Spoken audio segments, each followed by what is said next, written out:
광주나 북구 발전에 특별하게 제외 요소로 작용하지는 않거든요. 왜냐하면 거기 말고도 광주광역시 땅덩이 워낙 크기 때문에 31사단 이전이 타당 한가 또 어디로 많이 옮긴다면 옮기는 게 좋은가, 이런 부분을 한 번 정도는 얘기할 좀 필요는 네. 있다고 생각합니다. 어떤 향토사단도 특색 있는 사단으로 저는 키워야 된다고 기본적으로 생각해요. 해안선을 갖다가 지키는 쪽에서 첨단화된 향토사단을 갖다가 하나는 가져야 될 필요가 있지 않냐. 국민주권. 예. 네. 오늘은 이제 그 이야기 해야 될 자리인 것 같습니다. 그러니까 예. 이제 군사 문제 이렇게, 예. 그다음에 안보 문제, 예. 그다음에 국방 문제 이야기를 하다 보면 예. 우리가 조금 헷갈리는 게 전방사단은 뭐고 향토사단. 예. 그리고 향토사단은 어떻게 또 재편되고 준비돼야 되는가. 이런 이야기들을 갖다가 많이 하거든요. 예. 예. 이제 그런데 광주 같은 경우에는 전북에 있는 35사단은 예. 전주에 있다가 전주 바로 요 북쪽에 있다가 임실로 예. 옮겼죠. 옮겨가지고 또 뭐 지역 활성화라든지 뭐 장점들이 많이 드러나는 상황인데 예. 예. 광주 같은 경우도 광주 북구에 예. 31사단 예. 있는데 이전을 할 것이냐 말 거냐. 예. 이전을 하면은 도대체 어떤 임무를 갖다가 진짜로 부여받고 이렇게 현대적으로 재편해야 될 것이냐라는 이야기들을 좀 하려고 하거든요. 예, 예. 최근에 그 31사단 이전 문제가 거론은 예전에도 됐습니다. 아, 예. 2014년도에 강훈태 전 광주광역시장이 언급은 했습니다만은 굳이 뭐 이전이 뭐 필요하냐 어쩌냐 또 어디로 할 거냐 여러 가지 것들 때문에 필요성이 없다라고 생각을 해서 좀 수면 아래로 내려갔다가 네네. 올해 지금 뭐 광주광역시장을 도전하려고 하는 네네. 그렇게 알려진 문인 북구청장이 네. 31사단 이전과 부지 활용에 관한 연구 용역을 좀 추진을 했어요. 아, 예. 그래서 뭐 6월 달에 이제 연구 결과가 아마 발표될 것 같은데, 뭐 그러고 또 거기에 관련된 또 의회 의원 한 명이 또 자유 발언을 통해서 이전 문제를 공식 거론을 했습니다. 예. 그래서 31사단을 이전하는 것이 좋냐 안 좋냐, 또 이전하면 또 어디로 하는 게 좋냐, 뭐 이런 부분들의 논의가 이제 조금씩 시작이 될 걸로 봅니다. 네. 근데 저는 선생님하고 조금 이제 그 촬영 전에 얘기를 네. 나눴는데 네네. 의견이 약간 좀 다른 부분이 있는데 네네. 저는 기본적으로는 이전하는 것이 효과적일까는 좀 고민스럽다. 아, 예. 약간 부정적인 생각을 좀 갖고 있어요. 왜 그러냐면은 35사단과 31사단 이전 문제는 약간의 좀 차이점이 있거든요. 네네. 그리고 35사단은 거론이 되고 나서 될 때까지 거의 한 20년 정도 세월이 걸렸거든요. 예. 이게 이전 문제가 이렇게 그 하루 이틀에 뭐 네. 쉽게 되지는 않기 때문에 그런 부분이 있었고, 또 하나는 전주는 전라북도의 한 개 시고 네. 광주는 광주광역시와 전라남도하고 두 개의 큰 다른 광역지자체가 있기 때문에 네. 전북이라는 광역지자체에서 내부에서 내부로 옮기는 거하고 광역지자체가 다른 곳에서 다른 곳으로 옮기는 거하고는 지금 뭐 군공항 이전 네. 문제도 있지만 네네. 전혀 다른 문제가 또 하나 있을 수가 있고 또 31사단은 그 전에 생겼을 때 광주광역시가 아니라 전라남도 광주시였거든요. 아, 예. 그때 생겼다가 지금은 이제 두 개 지자체로 분리가 됐기 때문에 이런 부분들도 있고, 그 다음에 35사단은 이전할 때는 그때는 전주에 35사단이 있었던 북부권 발전이 주요 이슈였기 때문에 네네. 시를 발전하기 위해서는 걸림돌이 되니까 이전이 필요하다는 논리가 아, 예. 있었고, 근데 광주광역시 입장에서는 31사단이 현재는 북구 쪽에 산 쪽에 좀 붙어 있거든요. 네네. 그러다 보니까 굳이 광주나 북구의 발전에 특별하게 제외 요소로 작용하지는 않거든요. 왜냐하면 거기 말고도 광주광역시 땅덩이 워낙 크기 때문에 북구나 아니면 광산구 쪽도 그렇고 남구도 그렇고 또 신도시나 어떤 계획을 만들어내는 데는 여러 가지 그 땅이 많이 넓거든요. 막 그런 부분들이 있고, 그래서 이거는 북구청에서 주장한 것은 아무래도 북구청장이 뭔가 좀 정치적인 이슈를 좀 만들어서 부각하려고 하지 않았나라는 좀 생각이 듭니다. 근데 일단 그건 놔두고 현실적으로 또는 전략적으로 봤을 때 31사단 이전이 타당 한가 또 어디로 많이 옮긴다면 옮기는 게 좋은가, 이런 부분을 한 번 정도는 얘기할 좀 필요는 네. 있다고 생각합니다. 이제 여기서 조금은 예. 이제 제 생각하고 틀리는 게 아니라 맞는 부분도 있고 예. 조금은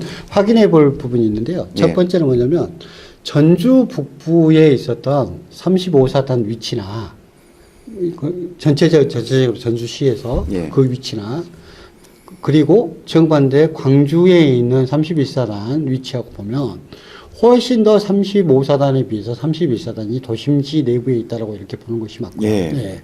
예, 그 부분은 좀 오해가 없도록 이렇게 하면 좋을 것 같고요. 35사단 같은 경우에 부지는 거기가 그냥 제일 마지막 끝이에요. 전주의 북쪽 끝.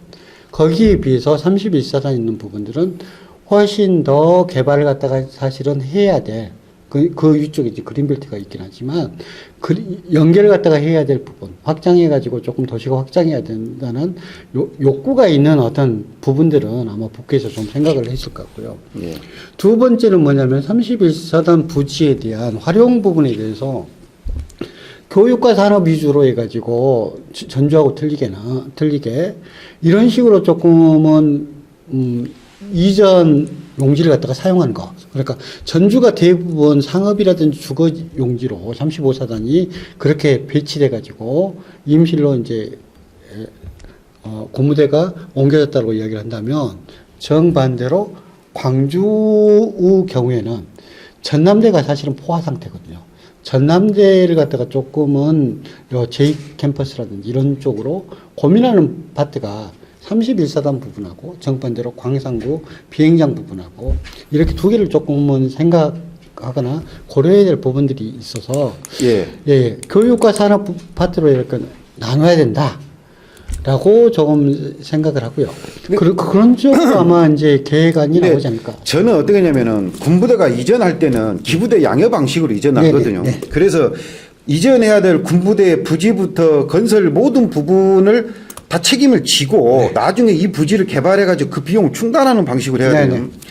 근데 이제 그렇게 옮기는 비용이 수천억 원 정도가 이제 들 걸로 예상이 되는데, 그 다음에 또 갈등 부분도 해결해야 될 부분이 있고, 10년에서 20년이 또 걸릴 수도 있고, 그러면 이 부지를 대부분 이제 상업용지로 개발을 하거나 또는 뭐 주거단지로 개발하게 되면은 거기서 충분히 어떤 이익금이 나오거든요. 그래서 이전 비용을 충당할 수가 있는데, 그렇지 않고 해서 공익을 위한 부분을 했을 때는 그 부분, 세수 부분 수천억 원을 지자체나 국가에서 부담을 해야 되기 때문에 그 비용적인 부분을 또 하나 또 따져야 될 부분이 하나 있고요. 또 하나는 뭐가 있냐면은 경제 부분에서 지금 35사단 같은 경우는 임실로 옮기고 나서 임실의 전체 인구의 10%에 해당하는 2천여 명의 장병이 근무하다 보니까 신병 교육돼 있죠. 매주 300명이 외출하죠. 30명이 휴가하죠. 그러다 보니까 연간 7만여 명이 찾고 600억 원의 경제 유발 효과가 있고, 지방세 등 약 15억 정도가 지방재정의 부담이 증가가 돼서 임실군에서는 처음에는 반대했지만은 나중에 아주 박수를 치면서 뭐 셔틀버스도 제공을 해주고, 그럼 만약 옮기게 되면은 반대로 북구 쪽이나 광주 전체의 이 정도 부분의 세수라든가 또는 그 경제 효과는 오히려 반감이 되기 때문에 그 부분을 상쇄할 만큼의 경제적인 이익이나 또 공익적인 부분이 있어야 된다. 그래서 이제 그 부분을 아직까지는 뭐 청사진이 그려지지는 정확히 안 했지만은 이제 고려돼야 된다. 뭐 저는 그래서 생각을 합니다. 이제 그 말을 근거해 가지고 생각해 보면, 그러면 왜 전주에서는 임실이라고 하면 훨씬 더 전주에서부터 동쪽이거든요. 그러니까 산 쪽으로 이렇게 이전을 한 거고. 근데 산이 많은 지역은 인구 감소가 굉장히 심한 곳이긴 해요. 거기 그러면 조금 더 메리트가 있겠다라고 하는 그런 파트에 대해서는 인정을 합니다. 그러나 다만 제가 생각하는 것은 35사단이 향토사단이거든요. 향토사단을 갖다가 우리는 지금까지 어떻게 되냐면 전력화된 사단이 아니라 그냥 저기는 주요성이 없는, 그리고 인력도 보충이 안 되는 그런 사단으로 이렇게 보통은 판단을 하시고 또 생각을 하시거든요.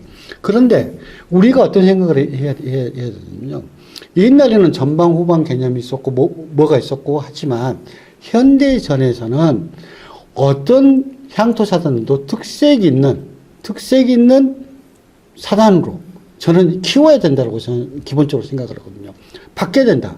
50년 되고 60년 된 것은 이제는 과감하게 서로 바꿔야 된다.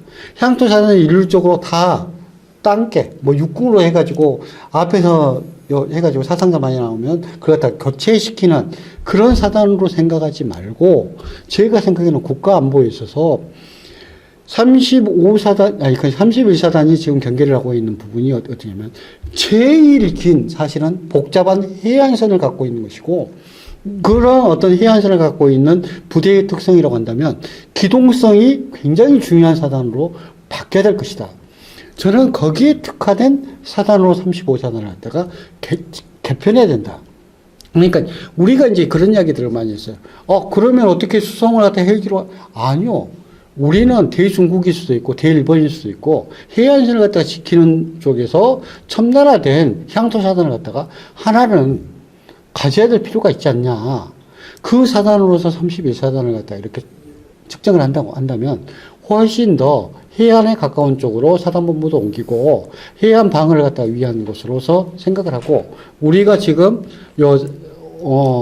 산업 그러니까 방위산업과 연관돼서도 이동에 필요한 국산형 헬기라든지 이런 것뿐만 아니라 위거선이라든지 그다음 해안 방어를 할 수 있는 시설들 갖다 구축하는 방법이라든지 이런 것들을 갖다가 특화시키는 군부대로 만들기 위해서 실제적으로 31사단이 그런 역할을 할 수 있도록 만들면 전라남도 경제도 같이 그 산업들과 연계되고 살지 않겠는가. 그러니까 광주 전남을 갖다가 분리하기보다는 그런 식으로 새로운 방위산업의 한 개의 축들을 갖다가 향토사단을 갖다가 옮김으로써 해안 전남이 서해안, 남해안 두 군데를 그렇죠. 다 반하다 보니까 해안 경계에 좀 특화된 또 여수 산업단위도 있고 광양도 있고 국가의 기간 산업들이 많이 있으니까 해안 경계에 좀 특화된 부대로 좀 변신이 좀 필요하다. 그리고 그 부분은 국방부에서 한번 검토를 해볼 필요가 그리고 있을 것 이제 같습니다. 제가 생각하기로는 어떤 거냐면 제주도도 좋고 아니면 충남도 뭐 좋다고 주장할 수 있지만 거기는 해안선들이 좀 길지 않고요. 이런 해안선에 적합한 특수 향토사단을 갖다가 저는 만들고 발전시켜야 된다. 예. 그러면 거기는 서해에 대한 방어의 중추 역할을 갖다가 할 수 있는 곳으로 만들지 않을까라는 생각을 합니다. 해안 경계에 특화된 부대로의 좀 전환이 좀 필요하다. 네, 네. 그래서 가능한 해안 쪽으로 사단 상무사령부가 옮겨서 네. 좀 보호를 해야 될 필요성이 있다. 네. 예. 그 부분은 한번 검토가 필요할 것 네, 같습니다. 31사단 이전 어떻게 할 거냐, 이전한다고 하면 어떤 형태로 할 것인지는 또 다시 또 한번 더 네. 그 연구 결과가 나오면은 네, 네. 그 부분을 가지고 한번 더 네네 살펴보도록 하겠습니다. 네, 네 감사합니다. 예.